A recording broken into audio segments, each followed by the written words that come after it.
नहीं, जगह तो हमने ले लिया था, उसकी परमिशन भी ग्रांट हो चुकी थी। हम लोग तैयारी कर रहे थे, लाखों लोग वहाँ पे आना चाहते थे, हालांकि हमने मना किया था, लेकिन फिर भी लोगों की भावना थी कि हम जाएंगे।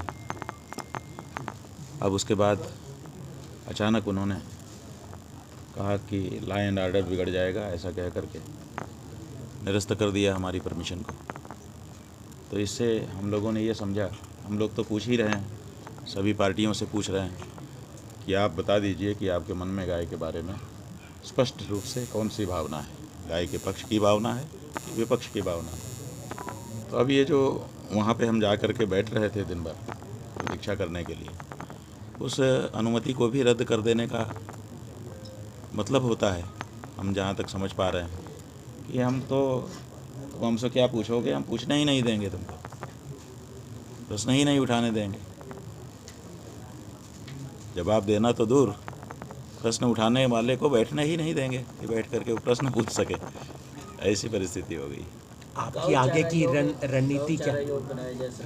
गौचारा योग बनाया जाए सरकार से, इस तरह की कोई अपील किस तरह का? भाई ये सवाल नहीं है, सवाल ये है कि सरकार ये बताए, पार्टियां ये बताएं कि वो गाय के पक्ष में है कि विपक्ष में है। क्योंकि जब भी वक्तव्य देती हैं कोई भी पार्टी का व्यक्ति, किसी एक पार्टी की बात हम नहीं कर रहे हैं, हर पार्टी की बात कर रहे हैं। हर पार्टी जब वक्तव्य देती है तो कहती है कि नहीं नहीं, गाय की रक्षा होनी चाहिए। कभी कभी पूजा करते का, कभी कभी सहलाते हुए, पुचकारते हुए, प्यार करते हुए का फोटो भी आता है, वीडियो भी आता है। लेकिन जब आंकड़ा निकल के आता है तो अलग ही कहानी कहता है। गौमांस का निर्यात निरंतर बढ़ रहा है और गौहत्या निरंतर बढ़ती चली जा रही है। आज आंकड़ों के अनुसार 80,000 गाय प्रतिदिन कटती चली जा रही है। तो ये जो आंकड़ा और ये जो उनका अभिकथन, दोनों दो तरफ जा रहे हैं, एक तरफ नहीं जा रहे हैं। इससे पता चलता है कि हमारे देश के जो नेतागण हैं, चाहे वो किसी पार्टी के हों, उनकी कथनी में और करनी में बहुत बड़ा अंतर है। यहाँ तक कि गाय के बारे में भी कहते कुछ हैं, करते कुछ हैं। तो ऐसी परिस्थिति में हम लोग चाहते हैं कि गौहत्या बंद हो देश में। हमारे यहाँ गाय को अग्न्या कहा गया है, माने उसको मारा नहीं जा सकता। आपकी आगे की रणनीति क्या रहेगी, क्योंकि 17 मार्च को तो अनुमति मिली नहीं? अब रणनीति हम कल शाम को 5 बजे कहेंगे। कल दिन भर प्रतीक्षा कर लें। अब उन्होंने बैठने नहीं दिया है तो हमने कहा है कि हम गाड़ी में आएंगे, तुम्हारे हर पार्टी के दरवाजे पर आएंगे और वहीं से पूछेंगे कि बोलो तुम्हारा मंशा क्या है। एक बार पूछ लिया जाए सबसे। समाजवादी पार्टी के विधायक ने आपसे मुलाकात? समाजवादी पार्टी के विधायक नहीं, कोई नेता हैं, अनु टंडन नाम है उनका, वो बड़ी नेता हैं, पहले सांसद भी रह चुकी हैं। तो वो गुड़गांव में जब हम थे तो आई थी, उन्होंने कहा कि हमारी पार्टी इस बारे में अभी विचार कर रही है, तो हम आपके पास बता रहे हैं कि हमारे यहाँ विचार चल रहा है। किसी और पार्टी का कोई आया व्यक्ति? इसके अलावा तो कोई अभी नहीं है। और हिंदुत्व को बढ़ाने के लिए किस तरह का प्रयास रहता है? भाई हिंदुत्व को बढ़ाने के लिए पहले हिंदू को अपने आप का गौरव समझना पड़ेगा ना। हिंदू जो है वो गौरक्षक होता है, गाय की हत्या नहीं देख सकता है। कोई भी हिंदू होगा वो गाय की रक्षा ही करेगा, हत्या अस्वीकार कर देगा। और अगर देश में गौ हत्या हो रही है, इसका मतलब कि हिंदू इसमें कमज़ोर हो रहे हैं। गौ हत्या बंद कर देंगे, इसका मतलब हिंदू तो जाग गया उनका। यही तो बात है। हिंदू राष्ट्र आप भी चाहते हैं? हाँ जी, हिंदू राष्ट्र आप ही चाहिए। बात यह है कि हिंदू राष्ट्र बना दो और गौ हत्या होती रहे। ऐसे हिंदू राष्ट्र से क्या लाभ होगा, आप बताओ। हिंदू पहले समझे तो कि मैं हिंदू हूँ तो मेरा होने का, अस्तित्व होने का क्या तात्पर्य होता है। जब गौ हत्या जहाँ पर होती रहे उस जगह को हिंदू राष्ट्र बना सकते हैं, वो हिंदू राष्ट्र हो पाएगा। इसलिए हिंदू राष्ट्र बनाने के पहले खुद को हिंदू बनाना पड़ेगा, और खुद को हिंदू बनाने का मतलब है कि गौ हत्या का विरोध करना होगा कि नहीं, खबरदार, हम हिंदू हैं, हमारे सामने गौ हत्या नहीं हो सकती। तो जो लोग अपने आप को हिंदू राष्ट्र का समर्थक कह रहे हैं, उनको सबसे पहले अपने आप को हिंदू घोषित करना पड़ेगा और गाय की हत्या का प्रतिकार करना पड़ेगा। स्वामी जी, IITN बाबा बोलते रहते हैं, बहुत सारी बातें रखते रहते हैं, एक शंकराचार्य के तौर पर आपकी क्या राय है? बात यह है कि कोई भी बाबा हो, उसको लोक कल्याण के बारे में अपने प्रयास बताने चाहिए।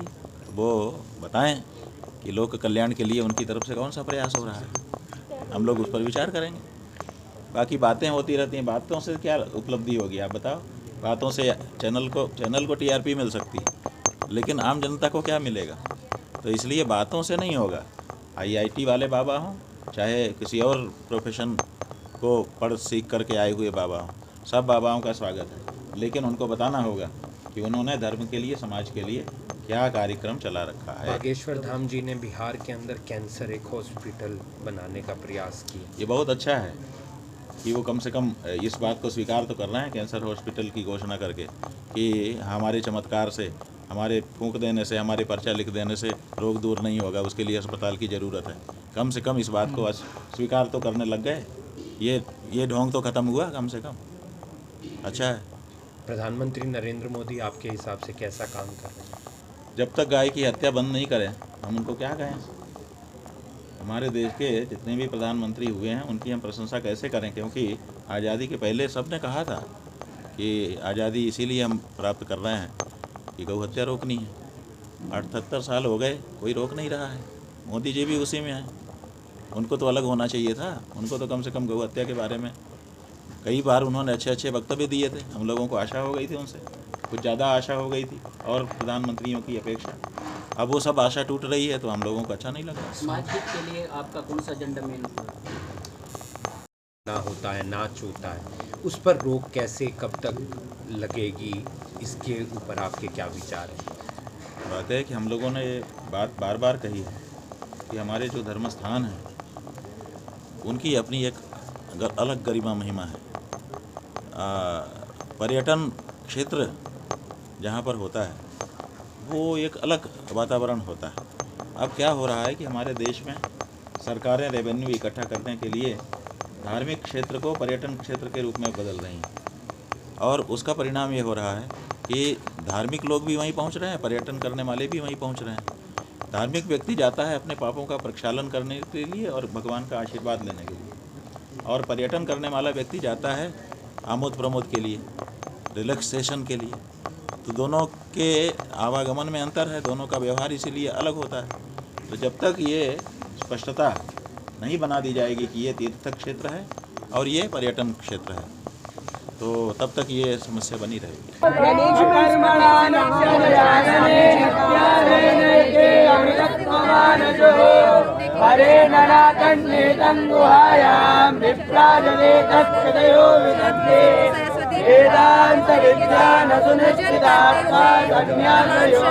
हैं, आशीर्वाद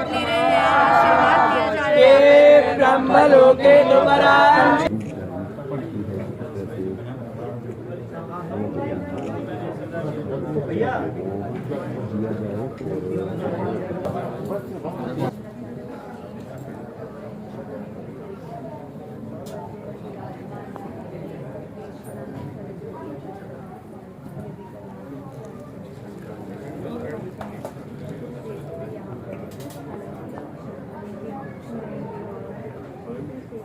स्वास्थ्य चलाना तो नहीं है, 9:30 2 बजे खाने